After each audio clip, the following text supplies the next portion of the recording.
Se você é fã de filmes de terror, com certeza você já viu pessoas falando maravilhas desse filme aí pela internet. Mas será que ele é isso tudo mesmo? Em Daddy's Head temos uma família que acabou de sofrer uma perda. O pai sofreu um acidente de carro e faleceu, deixando seu filho e esposa, a madrasta do menino, sozinhos. Sozinhos, mas não desamparados financeiramente, porque eles herdaram uma boa quantia em dinheiro e uma mansão localizada no meio de uma floresta. O dinheiro nem faz muita diferença aqui nessa história, mas a mansão obviamente faz e muita, porque é dessa floresta na qual a mansão está localizada que sai uma certa criaturinha. O menino e a madrasta não têm uma boa relação, mas eles são obrigados a lidar um com o outro durante esse processo de luto, porque, como eu disse, eles só têm a si mesmos. Além de que ela precisa ficar com o menino, mesmo não sendo da vontade dela, porque ele é menor de idade e caso ela não ficasse, ele seria mandado para um orfanato. A partir de uma certa noite, o Isaac, que é um menino, começa a receber a visita de uma estranha criatura. E estranha porque essa criatura tem a cara do pai dele. Não tem o corpo, mas tem a cara do pai dele. E por isso essa criatura consegue enganar o menino, fingindo ser o pai, mesmo o menino sabendo que o pai morreu. Afinal de contas, ele é uma criança. E o Isaac até tenta dizer pra todo mundo ali ao redor dele que o pai dele voltou dos mortos, mas obviamente ninguém acredita. E com razão, né? Eis aqui mais um filme de criatura sobrenatural misteriosa que perturba a vida dos outros. Mas além da presença dessa criatura, o filme tem um foco muito grande na relação entre a Laura, que é a madrasta, e o Isaac, que é o menino. Como eu disse lá no início do vídeo, eles não têm uma relação muito amorosa. E não é que eles se odeiam, é que eles simplesmente nunca desenvolveram uma relação assim de afeto enquanto o pai estava vivo. Ao que o filme indica, eles não tiveram nem muito tempo para isso. Aparentemente a Laura ficou casada com o pai do menino por pouquíssimo tempo antes dele morrer. Então realmente não deu tempo deles criarem um laço. Além de que o menino tinha perdido a mãe também, né? Então tem todo aquele negócio de estranhar a nova namorada do pai, não querer colocar ninguém no lugar da mãe dele. Então a relação entre os dois era assim, mais afastada, sem muita intimidade, enquanto o pai estava vivo. Só que como o pai não está mais ali, acaba caindo sobre a Laura a responsabilidade de cuidar daquele menino. Só que além dela não ter muita intimidade com ela também não faz ideia de como cuidar de uma criança, até porque ela mesma nunca quis ter filhos. Então ao longo do filme a gente vai acompanhando os dois sendo forçados a conviverem juntos e depois sendo forçados a lidar com essa ameaça e com as coisas estranhas que acontecem a partir do momento em que ela se faz presente. A Laura, obviamente, não acredita no menino quando ele fala que o pai voltou dos mortos e tá ali visitando ele toda noite. E isso, somado ao fato de que coisas bizarras acontecem ali na casa, formam os conflitos do filme. É uma mistura de problemas desse novo relacionamento entre a Laura e o Isaac e coisas estranhas acontecendo. E são esses conflitos entre os dois que mais seguram a história, porque apesar de existir a ameaça, que é aquela criatura, a criatura aparece em momentos pontuais. Não é como se a casa fosse assombrada e a todo momento acontecesse alguma coisa estranha ali dentro da casa. Não é esse tipo de filme. O que acaba até sendo um ponto positivo, porque a gente não fica com aquela sensação de eles deviam sair logo daquela casa, ir embora logo dali. Quando a gente vê um filme de terror de casa assombrada, geralmente esse é o primeiro pensamento que vem à nossa mente quando acontece alguma coisa bizarra dentro daquela casa.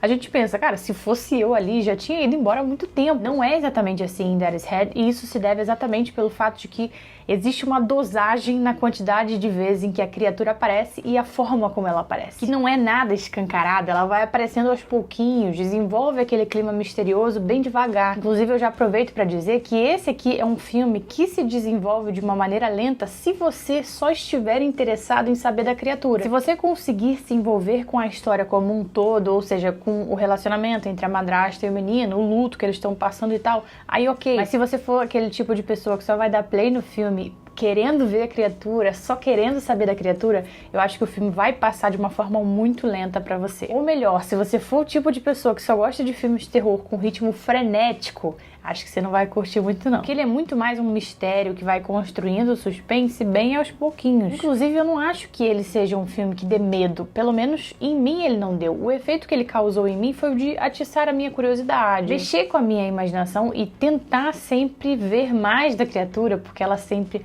aparece mais ali no escuro, e tentar saber o que ela quer também, né? Entender o que ela quer, se ela quer só fazer mal a eles ou se ela tem algum outro objetivo. E a criatura em si é bem bizarra, né? A forma física física dela, os momentos em que ela aparece são momentos de tensão que são muito bem construídos, porque eles sempre se iniciam no escuro, como eu falei, mostrando alguma sombra que a gente sabe que é a criatura, mas que não consegue ver muito bem como é que ela é. Então são cenas de suspense muito bem desenvolvidas, mas ainda assim eu não acho que seja um filme que dê medo. E eu gosto de deixar isso claro nas minhas críticas, porque eu sei que tem gente que procura filmes de terror que realmente dêem medo, medo mesmo. A pessoa gosta de sentar e sentir medo, ficar nervosa o tempo todo. É isso que algumas pessoas procuram no terror. E geralmente esse tipo de pessoa que procura só filmes assim também é o tipo de pessoa que curte filmes com um ritmo mais frenético. Se essa é a combinação que você gosta, ritmo frenético e filme que dê muito medo, é bem provável, assim, são grandes as possibilidades de você não gostar de Dead is Head. E outro tipo de pessoa que pode também não curtir o filme são aquelas que gostam de explicações detalhadas em relação a tudo da história, principalmente da ameaça. Confesso que eu sou um pouco assim, eu gosto de histórias bem explicadas, né, saber a origem das coisas, principalmente se tratando de uma história sobrenatural,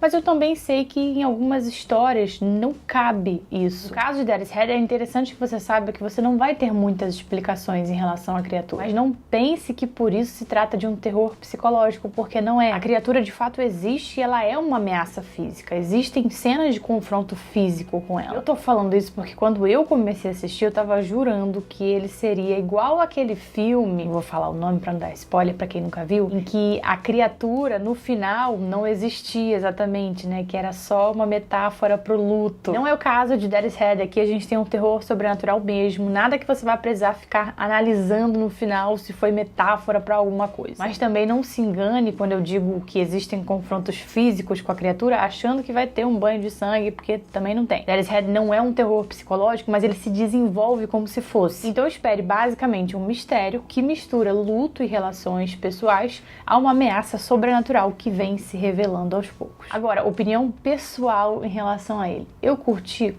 mas não achei nada demais. Antes de gravar esse vídeo, eu vi muita gente elogiando bastante ele na internet, inclusive eu tô gravando ele por causa de recomendações de inscritos, mas eu mesma achei legal só. Eu recomendaria pra um grupo específico de pessoas, né, que gostam de um tipo de terror específico, e é isso aí. Até porque pra mim o filme só ficou bom, de fato, no quesito terrorzão, lá pro final. E quando eu digo lá pro final, eu quero dizer depois de 2/3 do filme. Eu não tô falando da resolução, porque da resolução eu não gostei. Achei fraca e sem criatividade. Mas mais lá pro final, assim, eu diria que os últimos 25, acho 30, 25 minutos do filme é ali que pra mim ficou bom de verdade. Mas leve em consideração o que eu falei ao longo do vídeo, não apenas a minha opinião pessoal, porque você pode ser o tipo de pessoa que vai gostar desse filme muito mais do que eu. Se você já assistiu, comente aqui embaixo a sua opinião, e caso você não seja inscrito ainda nesse canal maravilhoso, se inscreva, porque por aqui eu falo de terror, e se você gosta de terror, você está no lugar certíssimo.